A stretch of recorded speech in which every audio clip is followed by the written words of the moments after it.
Irmãos, ouçam com atenção a mensagem do profeta Isaías, no capítulo 55. Ó vós todos que tendes sede, vinde às águas, e vós que não tendes dinheiro, vinde, comprai e comei, vinde comprai e comei, sem dinheiro e sem custo. Por que gastais o dinheiro naquilo que não é pão, e o produto do vosso trabalho naquilo que não pode satisfazer? Ouvi-me atentamente, comei o que é bom e deliciai-vos com finas refeições. Inclinai os vossos ouvidos e vinde a mim. Ouvi e a vossa alma viverá. Farei convosco uma aliança eterna, dando-vos as fiéis misericórdias prometidas a Davi. Eu o dei como testemunha aos povos, como príncipe e governador dos povos. Tu chamarás uma nação que não conheces, e uma nação que nunca te conheceu correrá para ti, por amor do Senhor, teu Deus, e do Santo de Israel, porque Ele te glorificou. Buscai o Senhor enquanto se pode achar, invocai-o enquanto está perto. O ímpio deve deixar o seu caminho, e o homem mau os seus pensamentos. Volte-se para o Senhor, que se compadecerá dele. Volte-se para o nosso Deus, porque é rico em perdoar. Porque os meus pensamentos não são os vossos pensamentos, nem os vossos caminhos são os meus caminhos, diz o Senhor. Porque assim como o céu é mais alto do que a terra, os meus caminhos são mais altos do que os vossos caminhos, e os meus pensamentos mais altos do que os vossos pensamentos. Porque assim como a chuva desce e a neve descem também dos céus e não voltam para lá, mas regam a terra e fazem produzir e brotar, para que dê semente ao semeador e pão ao que come, assim será a palavra que sair da minha boca, não voltará para mim vazia, mas fará o que me agrada e cumprirá com êxito o propósito da sua missão. Saireis com alegria e sereis guiados em paz. Os montes e as colinas romperão em cânticos diante de vós, e todas as árvores do campo baterão palmas. O pinheiro crescerá no lugar do espinheiro, e no lugar da sarça crescerá a murta. Isso exaltará o nome do Senhor e será um sinal eterno que nunca deixará de existir. No decorrer da leitura, os amados observaram que há 3 pontos principais neste capítulo. E os 3 pontos são o convite de Deus para que pecadores se arrependam e busquem ao Senhor, a orientação nesta busca, em segundo lugar, e a celebração para aqueles que convidam o Senhor Deus para participar ativamente de suas vidas. A verdade, me permitam o tautologismo, a verdade verdadeira mesmo, é que há muita gente sofrida e há muita gente descontente, insatisfeita no nosso mundo. É tão lamentável isso, porque fomos criados à imagem e semelhança de Deus para experimentar a sua presença, para experimentar as alegrias da sua obra na nossa vida, na vida humana. Mas, amados, a verdade é que, por causa dessa insatisfação profunda pela falta de Deus na vida, muitas pessoas procuram satisfação nas coisas mais esquisitas, e que nós sabemos, e que a palavra de Deus nos ilustra com muita clareza em tantos outros textos, não resolvem a situação. Desde os tempos antigos, como bem revela a primeira parte deste texto, aliás, o verso 2 deste texto, está escrito assim: por que gastais o dinheiro naquilo que não é pão, e o produto do vosso trabalho naquilo que não pode satisfazer? São exatamente as 2 coisas principais que continuam na vida humana, desde os da vida humana, a perturbar, para que eles permaneçam insatisfeitos com a vida. Uma é imaginar que adquirir coisas, pensar apenas na vida terrena e no que podemos usufruir da vida terrena é suficiente. E a outra, que naturalmente tem valor, é nós nos aplicarmos, é o ser humano se aplicar ao trabalho, mas se aplicar ao trabalho e só, e nada mais. como se a vida fosse só trabalho, ou como se a vida fosse em outras áreas do relacionamento e da experiência humana, a vida fosse só lazer, a vida fosse só prazer, a vida fosse só relacionamento humano. Estas coisas são boas e têm o seu lugar. Naturalmente que nós que temos uma profissão, estamos a caminho dela, mas já praticando esta profissão, devemos sim levar a sério o nosso trabalho. Nós, servos do Senhor, precisamos ser honestos no nosso trabalho e fazer aquilo que é demandado de nós, mas reconheçamos que isto não pode ser tudo na nossa vida. Todos conhecemos alguns profissionais muito bem-sucedidos, mas que de fato são tristes, vivem acabrunhados, porque escravizados a uma coisa só e não têm lugar algum apenas para o trabalho, eles têm lugar nenhum para considerações espirituais, que são absolutamente essenciais, porque a vida passa. Alguns escravizados ao trabalho, alguns que pensam apenas em adquirir bens, adquirir coisas. Chega o tempo em suas vidas, se eles têm vida longa, e vida longa é dádiva de Deus para muitos, por sua misericórdia, aí eles se dão conta de que, de fato, não estão preparados para a experiência, que alguns já ficam imaginando, a experiência eterna. Sim, este capítulo é importantíssimo porque o subtítulo foi muito bem colocado pelos editores da maioria das Bíblias que eu conheço. Este capítulo trata sobre um convite à salvação. E muitos perguntam assim, mas quais são os elementos nesta salvação expressa por meio da palavra do profeta Isaías, que, por sinal, é considerado por muitos estudiosos como o príncipe dos profetas. O príncipe dos profetas. Talvez este título tenha chegado a Isaías por causa da qualidade das suas expressões. Aliás, devemos qualificar das expressões de Deus por meio do seu profeta. Porque os profetas falavam em nome de Deus o que Deus queria que eles falassem. E assim foi. E como nos alegra pensar então nos elementos da salvação. Eu tenho duas motivações especiais nesta breve mensagem de hoje à noite. Uma delas é que nós que já somos do Senhor, que já aceitamos este convite de Deus e já participamos do reino de Deus, o domínio dele na nossa vida, nos regozijemos quando pensamos a respeito destas coisas, estes elementos da salvação. Mas o outro alvo meu é que pessoas entre nós, ou ao alcance da nossa voz, por meio da internet, que estas pessoas, estes amigos, de fato, reconsiderem, pensem a respeito da sua própria situação, mediante o convite para a salvação. Porque eu quero dizer, não como ameaça, mas como realidade que sabemos ser, a vida passa. E após a morte física, segundo a palavra de Deus, segue-se o julgamento do Senhor. O tempo para a solução a respeito de salvação é agora, é neste momento. E todos sabemos tão bem, até por causa das dramáticas perdas que tivemos de pessoas queridas nossas, alguns crentes e outros, lamentavelmente, sem nenhum sinal de que eram crentes no Senhor Jesus Cristo. A vida passa, a vida é breve, a vida é breve. Então, quais são os elementos da salvação? Olha, os elementos da salvação são colocados aqui de maneira tão especial, né? Notem o que eu vou apresentar para os irmãos, como os elementos a respeito da salvação.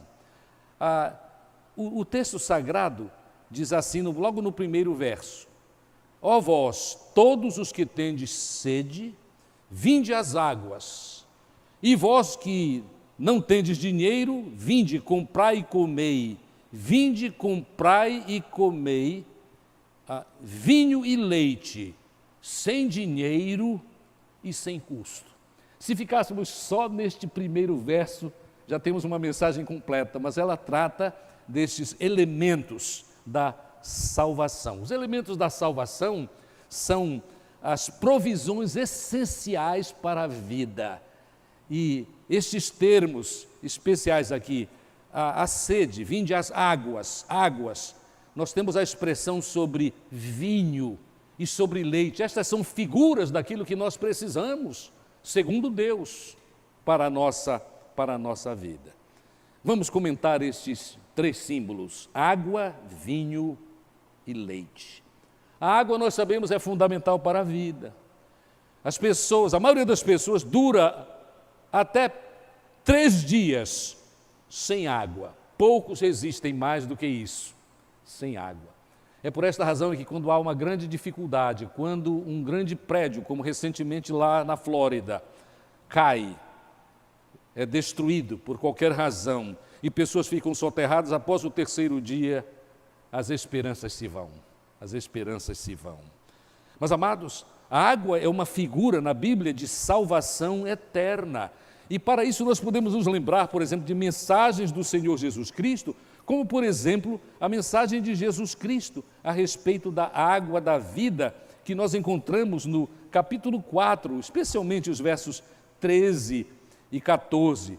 É o diálogo com a mulher samaritana. Há uma discussão ali, porque ele pede água para beber, ela quer que Jesus comente outras coisas que não têm nenhum significado, e Jesus entra na conversa, dialoga com aquela mulher, mas ele acaba dizendo para ela: olha, mulher, quem beber desta água, a água, voltará a ter sede, mas quem beber da água que eu lhe der nunca mais terá sede. Pelo contrário, a água que eu lhe der se tornará nele uma fonte de água a jorrar para a vida eterna.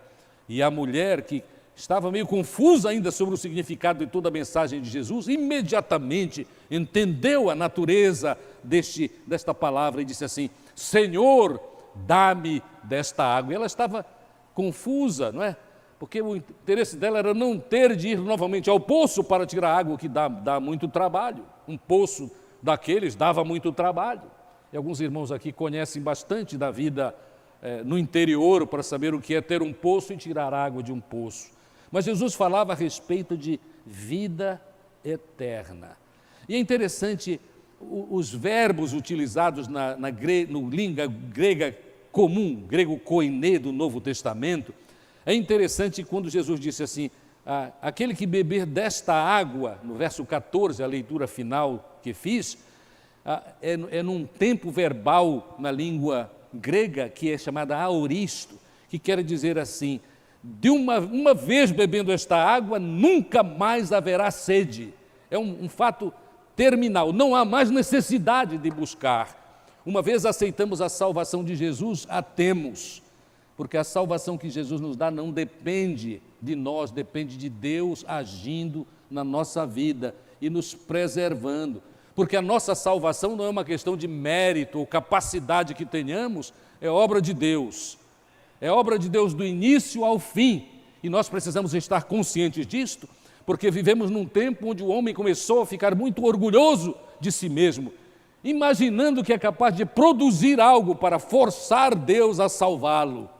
Deus não é forçado a coisa alguma, porque Ele é o soberano Senhor. Amados, esta salvação que Jesus Cristo dá e que é exemplificada neste elemento, a água, satisfaz. A água como salvação, a água como vida eterna, é uma afirmação constante na palavra de Deus. Então eu quero ler aqui para mostrar que é constante. Eu quero ler João capítulo 7, verso 37, onde está escrito: no último dia da festa, o dia mais importante, Jesus se colocou em pé e exclamou: se alguém tem sede, isto é Jesus Cristo, Deus em carne, entre os homens, que morreu por nós quando ainda éramos pecadores. Se alguém tem sede, venha a mim e beba, pois, como diz a Escritura, rios de água viva correrão no interior daquele que crê em mim. E o texto diz que ele se referia ao Espírito Santo que experimentam, que tem aqueles que creram no Senhor Jesus Cristo. O livro de Apocalipse, o último livro da Bíblia, também fala a respeito deste mesmo tema. No capítulo 22 e no verso 17, a parte B, há uma afirmação muito interessante a respeito disto. Porque o texto diz assim: quem tem sede, venha. e quem quiser, quero confirmar isso, e quem quiser, receba de graça a água da vida. Quem quiser, receba de graça a água da vida. Os homens observam claramente que aqui nós já temos uma afirmação a respeito da água, mas temos uma afirmação a respeito da necessidade de busca. É quem quiser. Mas nós temos, eu disse, é verdade, nós temos uma palavra a respeito de vinho, que significa alegria. Naquele tempo, amados, o vinho era tão importante quanto a água, porque a água que era possível beber não era tão comum. Muitas vezes a água era infectada e eles entendiam que era preciso sempre, nas experiências domésticas, por ocasião das refeições, misturar água com vinho para purificar a água. Então vinho, mas vinho na palavra de Deus significa alegria. No Salmo 104, verso 15, isto é afirmado. O vinho era usado especialmente em festas e celebrações. E outra, o vinho é figura do Espírito Santo, o Espírito Santo de Deus que é recebido por nós quando cremos. Porque há tanta confusão a respeito desta questão sobre o Espírito Santo, eu tenho a necessidade, e farei assim, de dizer para os amados quando é que nós recebemos o Espírito Santo. Porque há pessoas tão confusas por aí, não é? Há igrejas que dizem que, olha, não, a gente não recebe o Espírito Santo quando crê em Jesus Cristo, a gente recebe quando depois, quem sabe, se não pecar. Imagine, se não pecar, aí nós recebemos o Espírito Santo. E aí sim o Espírito Santo nos dá poder. O Espírito Santo é uma segunda bênção, amados, não é segunda bênção coisa nenhuma. Porque se fosse segunda bênção, não estava escrito na palavra de Deus em Efésios, escrita pelo apóstolo Paulo, o seguinte: Efésios, no capítulo 1, está escrito que, o verso 13, Efésios capítulo 1 diz que nós recebemos o Espírito Santo de Deus quando cremos. Quando cremos. Esta palavra da Escritura é exata, é pura, é direta e não há como fugir desta verdade, não é? Quando é que nós recebemos o Espírito Santo? Com a palavra de Deus nós só podemos responder de uma vez: quando cremos. E ainda diz mais o texto: quando nós cremos, nós fomos selados com o Espírito Santo da promessa. A ideia de sermos selados com o Espírito da promessa é o seguinte: é algo confirmado. Não perdemos o Espírito Santo mais. Naturalmente que às vezes, por causa do nosso pecado, nós entristecemos o Espírito, mas aí o Espírito trabalha conosco. Inclusive nos disciplina, me permitam dizer, nos castiga, e nós não temos como fugir. Aliás, nós temos um hino maravilhoso que diz: eu não posso fugir do teu Espírito. Uma vez tenhamos aceito Jesus como nosso Salvador pessoal. Sim, senhores, esse texto é muito precioso, não é? Efésios 1, verso 13, eu quero ler o texto para confirmação, e não apenas citar da minha forma. Nele também, isto é, em Cristo, tendo ouvido a palavra da verdade, o evangelho da vossa salvação, e nele crido, fostes selados com o Espírito Santo da promessa. E ouçam, que é a garantia da nossa herança, a redenção da propriedade de Deus para o louvor da sua glória. Amados, não tem como não nos alegrarmos com isso. Nós ainda somos pecadores, mas se uma vez aceitamos Jesus Cristo como nosso único e suficiente Salvador e Senhor, estamos garantidos. O que não é liberdade para andarmos fora dos caminhos do Senhor. Amados, Deus salva e alegra quem crê nele.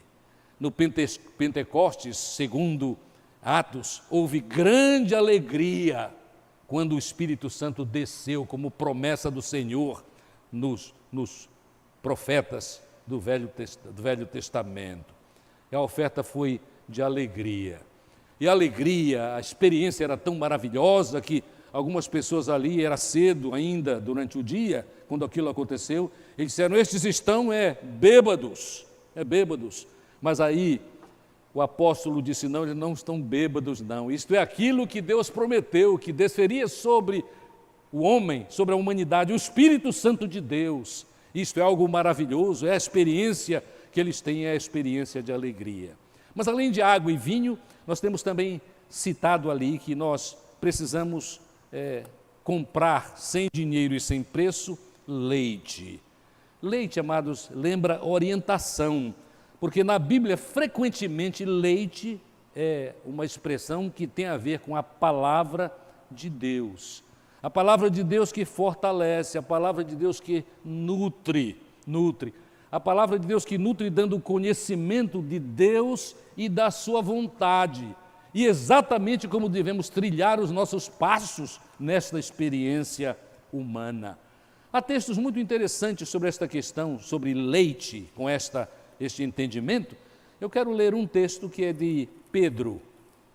Em Pedro, 1 Pedro, no capítulo 2, versos 1 e 2. Observe que texto interessante. 1 Pedro, capítulo 2. Eu estou usando uma Bíblia que tem pouco uso e às vezes eu me atrapalho na busca. Nós diz assim, portanto, deixando toda maldade, todo engano, fingimento, inveja e toda difamação, desejai o puro leite espiritual, como bebês recém-nascidos, a fim de crescerdes por meio dele para a salvação, se é que já provastes que o Senhor é bom. Sim, senhores, nós precisamos desta nutrição. E é tão claro isto, né? Quando nós nos afastamos do estudo e da meditação sobre a palavra de Deus, nós enfraquecemos espiritualmente, nos tornamos presas relativamente fáceis para cair em tentação, né? Porque deixamos de lembrar a palavra de Deus que nos fortalece. Meus amados, a questão agora é a seguinte, nós já sabemos quais são estes elementos na salvação, né? Apresentados nestes símbolos, né? A água, o vinho e o leite. Mas a palavra de Deus também nos ensina sobre como experimentar esta salvação. O texto, Isaías 55 é bem claro a respeito disso. Eu vou fazer referência a alguns textos. No verso 3, devemos inclinar o nosso ouvido para ouvir e viver a vontade do Senhor, a experiência misericordiosa do Senhor, que já foi expressa em referência ao próprio rei Davi no seu tempo. No verso 4, nós aprendemos sobre como experimentar esta salvação, não perdendo a oportunidade. Buscai ao Senhor, diz o texto no verso 4, enquanto se pode achar. Enquanto se pode achar. É no momento preciso. No verso 7, nós temos a expressão de que nós experimentamos a salvação quando nos entregamos a Deus e abandonamos o nosso pecado, aceitando o perdão de Deus. E a lembrança que deve vir ao nosso coração é: Deus é rico em perdoar. É rico em perdoar. Como seria bom se todos nós, neste momento, crescêssemos nesta convicção.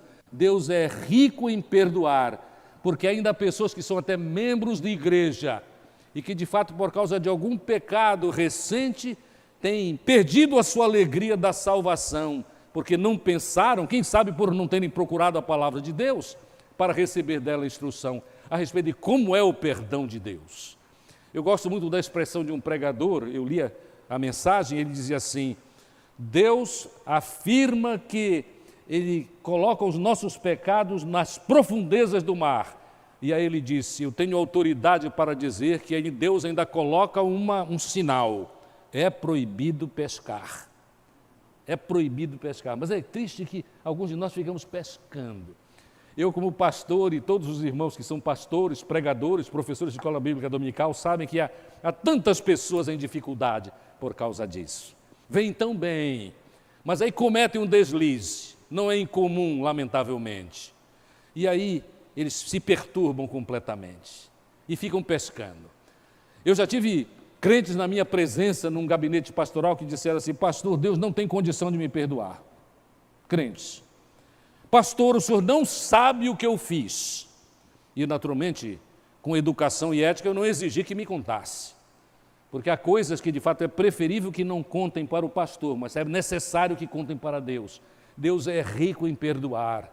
E quando nós cremos nesta verdade e vivemos esta verdade, e nos abeberamos desta verdade, nós vivemos leves, na mente e no coração, livres, para, arrependidos do pecado, vivermos o que Deus quer, frutificando ainda para a glória do seu nome, para a promoção deste convite de salvação, por onde andarmos, das formas que Deus nos tornar, que Deus nos dera a oportunidade de fazer. No verso 11, sobre como experimentar a salvação, é confiando nas promessas de Deus. É verdade, amados, que a fé que exercemos em Jesus nos ajuda e nos abençoa e diz assim o texto, aliás, o texto é de Efésios 2:8, todo mundo quase conhece, né? Pela graça sois salvos mediante a fé. E isto não vem de vós, é dom de Deus, não vem das obras, aquilo que possamos fazer para que ninguém se glorie. Mas eu disse para os amados que nós precisamos entender também a respeito do custo de toda esta bênção, não é? De experimentarmos a salvação como já apresentada nos elementos de água e vinho e leite. Quanto custa experimentarmos esta salvação? Sem dinheiro e sem custo. O verso 1, a última parte do verso 1. Sem dinheiro e sem custo. Objetos que nós compramos têm preço. Aliás, um elevado preço tantas vezes. A nossa vida, se permanecermos no pecado, tem preço, porque as nossas maldades e iniquidades nos levarão a ter grandes dificuldades. Uma delas é doença, tantas doenças diretamente ligadas a pecados. Eu me refiro aqui especialmente a vícios. Mas também, tantas vezes, morte prematura. Ainda hoje eu ouvi uma história muito interessante e tocante. É alguém que estava falando a respeito de um parente seu que é alcoólatra. Ele disse, meu parente fulano de tal, pastor, morreu porque, de fato, se entregou ao vício da bebida. Era alcoólatra, consumado. E quando ele procurou o médico por causa de uns males físicos, o médico disse para ele assim, olha, há jeito para você, se você parar de beber. Senão você vai morrer. E ele não parou, porque este era o prazer da sua vida, era o vício da sua vida. E morreu, morte prematura. A palavra de Deus diz assim, o salário do pecado é a morte. Mas isto é mais sério ainda, porque não é só a morte física, é a morte, conforme ensina a palavra de Deus, separação de Deus. O salário do pecado é a morte, mas graças a Deus que o texto continua e diz assim, mas, o que é que diz? Mas, o quê? Mas, o dom, e gratuito, está aí de novo, é sem dinheiro e sem preço a salvação. O dom gratuito de Deus é a vida eterna em Cristo Jesus, nosso Senhor. Nós que somos crentes devemos ter este texto de cor. Sim, senhores. O dom gratuito de Deus é a vida eterna. A salvação não é comprada, a salvação é aceita como presente de Deus. A salvação é pela graça, por meio da fé. Há um texto preciosíssimo em Romanos, no capítulo 3, a respeito deste assunto tão especial. Romanos capítulo 3 e verso 24, que afirma assim, sendo justificados, eu quero confirmar isto no nosso coração, no coração dos amados, sendo justificados gratuitamente pela sua graça, por meio da redenção que há em Cristo Jesus, gratuitamente pela sua graça, por meio da redenção, por meio da obra do Senhor Jesus Cristo. Ora, nós já sabemos o significado dos elementos da salvação. tão bem ilustrados nas figuras de água, vinho e leite. Nós já comentamos esta questão do processo, a respeito de que não custa nada para nós, porque custou tudo para Jesus, que se entregou como sacrifício por nós. Então, amados, o que devemos fazer, nós que temos Jesus, é nos regozijar nisto. Nos regozijar na alegria da nossa salvação. Nos regozijar na paz que temos com Deus e com os outros, porque a nossa paz com Deus tem reflexos imediatos. Porque aquela pessoa que tem Jesus como Senhor e Salvador da sua vida, tem outra qualidade de relacionamento. É por esta razão que eu disse hoje de manhã que nós precisamos ter cuidado com todas as nossas comunicações, e um cuidado muito especial com comunicações via internet, porque as nossas comunicações via Facebook, Instagram e outros têm que revelar que nós temos paz com Deus e prezamos a experiência de paz com o nosso semelhante. E se nós não formos cautelosos e nos fizermos o que todo mundo sem Deus faz, nós criaremos por meio de Facebook e internet intrigas a mais horrorosas, intrigas que destroem o nosso relacionamento familiar, que destroem o nosso relacionamento com nossos colegas da universidade, ou então os nossos colegas no trabalho. É real isso, amados. Eu ouço constantemente, especialmente nos últimos tempos, aqui no Brasil, a respeito desta verdade. Nós precisamos celebrar a nossa paz com Deus e disseminar a paz em tudo o que fazemos e especialmente em tudo o que escrevemos.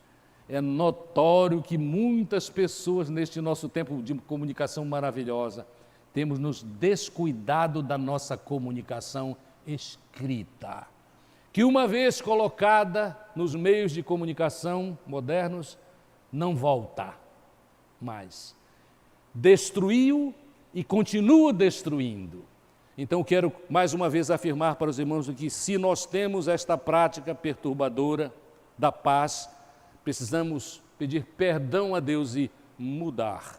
Eu sugiro o seguinte para todos nós, é o seguinte: vamos usar o Facebook para comunicar a verdade do Evangelho? As coisas principais. Aqui e acolá um pouquinho mais a respeito disso.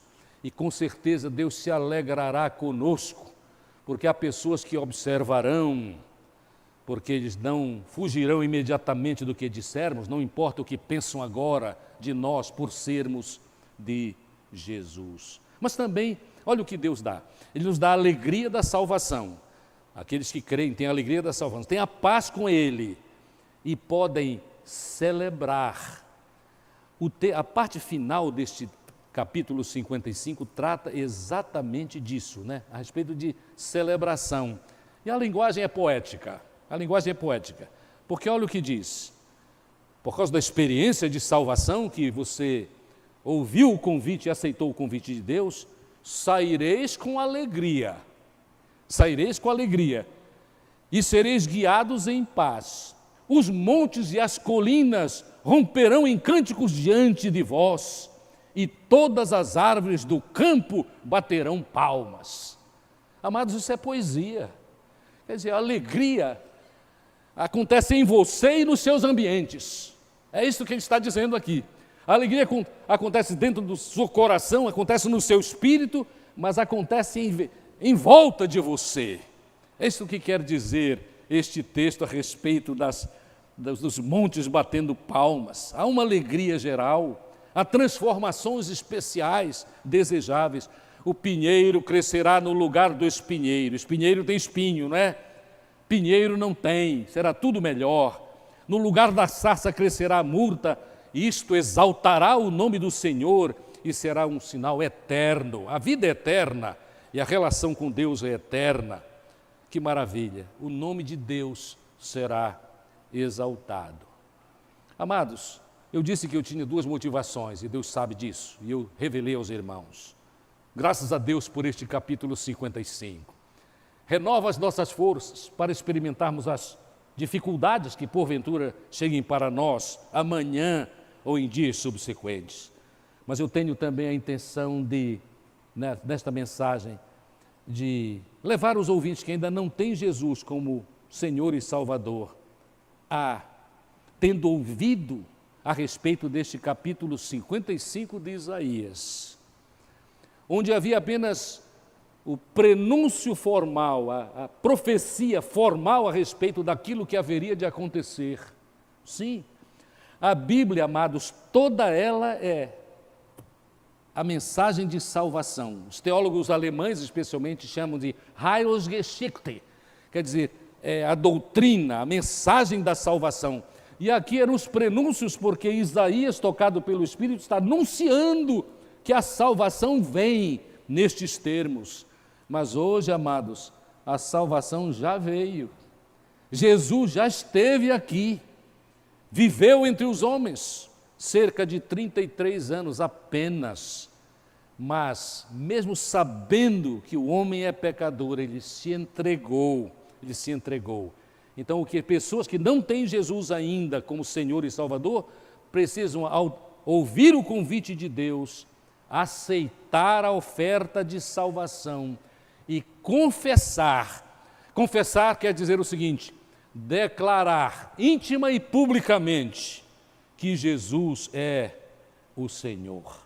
Não há nenhum verso, eu entendo, no Novo Testamento tão forte a respeito do que acabo de dizer, como Romanos, no capítulo 10,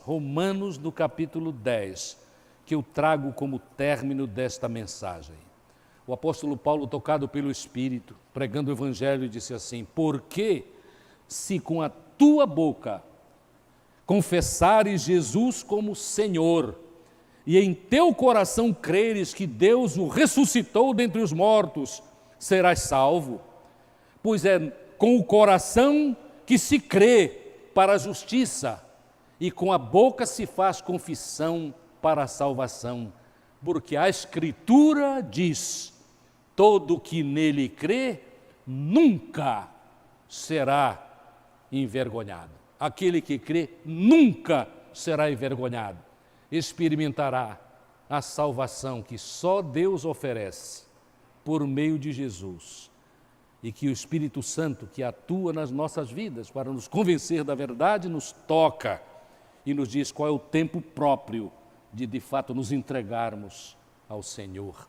A minha oração aqui para a felicidade dos ouvintes, que ainda não têm Jesus, não a felicidade passageira deste mundo, mas para a felicidade eterna dos ouvintes desta mensagem. Tome uma decisão enquanto há tempo. A noite vem, quando ninguém mais terá a oportunidade de tomar esta decisão.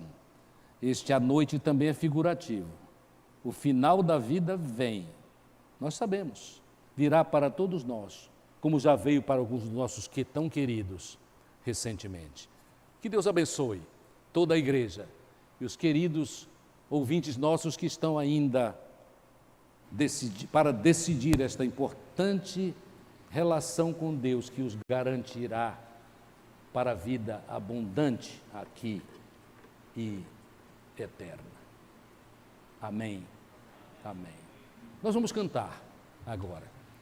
E sem nenhuma pressão humana, se alguém aqui entende que chegou o tempo na sua vida que precisa tomar uma decisão, já tanto ouviu, quem sabe, a palavra diz, mas nunca se decidiu. É bom decidir o quanto antes. O meu apelo é que assumam isto, depois de reconhecer que na sua vida o desejo de se entregar a Jesus é algo que é obra de Deus na sua vida. Se for pressão humana, não tome decisão porque não valerá. Mas se é algo de Deus na sua vida, é tempo disso. É tempo de ter coragem e confessar, declarar: Jesus é o meu Senhor. Amém.